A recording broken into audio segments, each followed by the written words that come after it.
have to say that my mother side of the family in particular were very creative. There were artists in my mother and music as well. And my mother was a really great pianist. She had a beautiful touch. And so I grew up with all that. And I guess the real moment came when David Miller, who was a student associate with me at the Ontario College of Art in Toronto, asked me to form a band with him. And before that, I'd been doing experimental music at the college. And he'd already been in several sort of very, very early Queen Street West bands. And so he kind of brought me and Martha Johnson together and to what would become Martha and the Muffins. And when he asked me, I thought, oh yeah, that would be cool, like a band. And immediately, I probably thought about the Beatles on Ed Sullivan or something. Yeah, we could do something like that. I mean, I don't know how serious I was about that, but you had this whole cultural background already, and so when somebody said, "Hey, you've got a guitar, let's do something," that seemed to be the natural point of entry into the music biz ultimately. History repeating.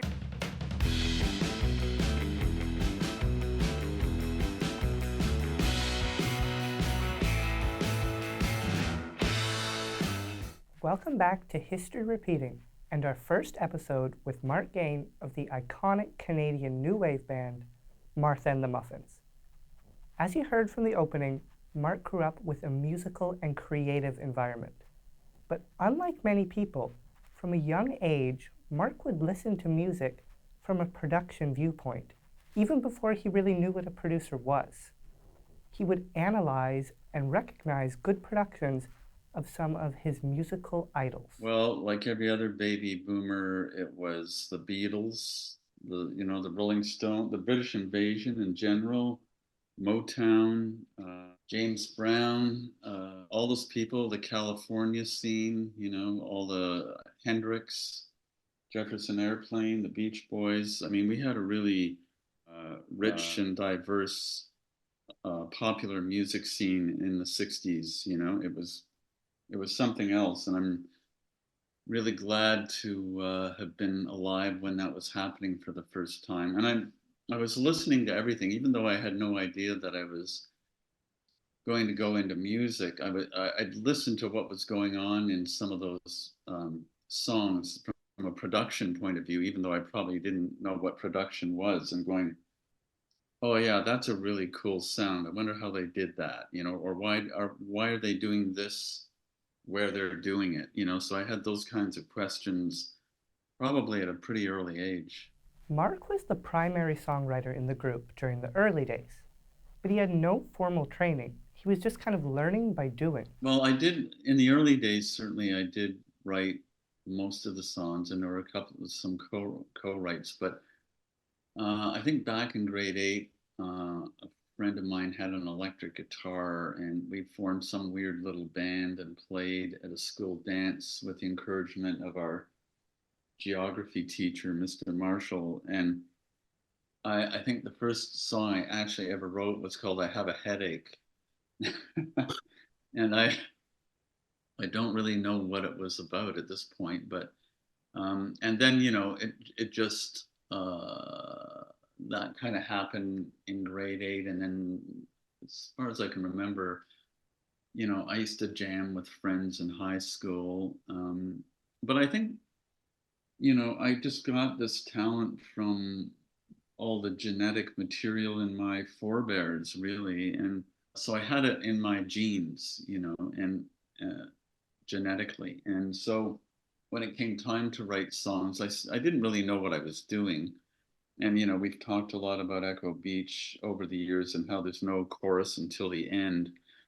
And, I didn't really think about it. I didn't go, oh, you have to have a chorus after the first verse and, all that stuff. So I was really learning as I went along. Echo Beach is one of the best known new wave songs and a Canadian classic. In fact, CBC listeners voted it as one of the 50 greatest Canadian songs of all time. The original inspiration for the song and the actual composition were separated by about 2 years' time. Well, I had this job.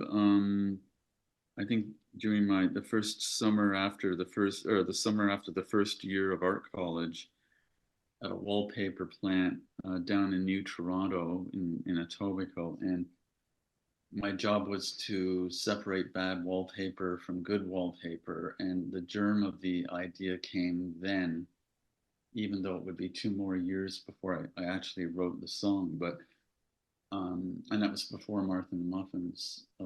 But I thought, well, I would rather be anywhere but here, and where would I be? And I think a lot of this was subconscious. So when I did sit down to write the song, that experience came back to me. And then the second verse was all about a drive down to the waterfront around west of where the harbor area is now, Sunnyside Beach, I guess. And that's where most of the lyrics came from for the second verse. So, it's about 2 years difference between being inspired vaguely to do a song like that and actually writing it. Mark could never have dreamt of the success Echo Beach would have, but there's a funny story about the very first time they performed the song, when a guitar string broke on Mark in the middle of the song. Oh no, I could have never dreamed of that, and I mean, I guess there was some indication that we didn't realize maybe at the time that people really liked the song, and we do have a tape recording of us playing it at the Beverly Tavern in Toronto, which was our hangout just south of the Ontario College of Art. It was sort of where all the art students and teachers hung out.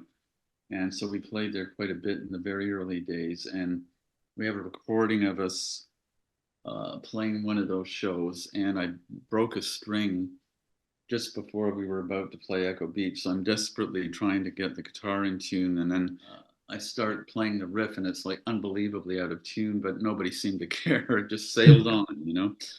And I think that kind of recording summed up the spirit of the times. It was like, let's just do this. When the song did take off, it was a total surprise. And like the fact that it's had legs for 40 plus years, it's astounding, because we never formed the band to be some sort of commercial success. Back in the day, when all these new wave and post-punk and punk bands were starting, it was to have fun. And I don't think a lot of people were thinking about, oh, we'll be doing this in 40 years. And everybody thought they'd do it for a while and then go back to what they really were probably destined to be, whatever that was. So yeah, it's been a shock. And it's just, as a songwriter, it's amazing to see how that has gone out into the world and in what forms it's come back to us as well. Echo Beach is without a doubt one of the most iconic new wave songs in history, and Martha and the Muffins were one of just a few bands to make it out of the Canadian new wave scene and have international and sustained success. But things were certainly not always easy. So look out for our next episode to find out the struggles that the group faced after the success of Echo Beach. Until next time, this has been History Repeating.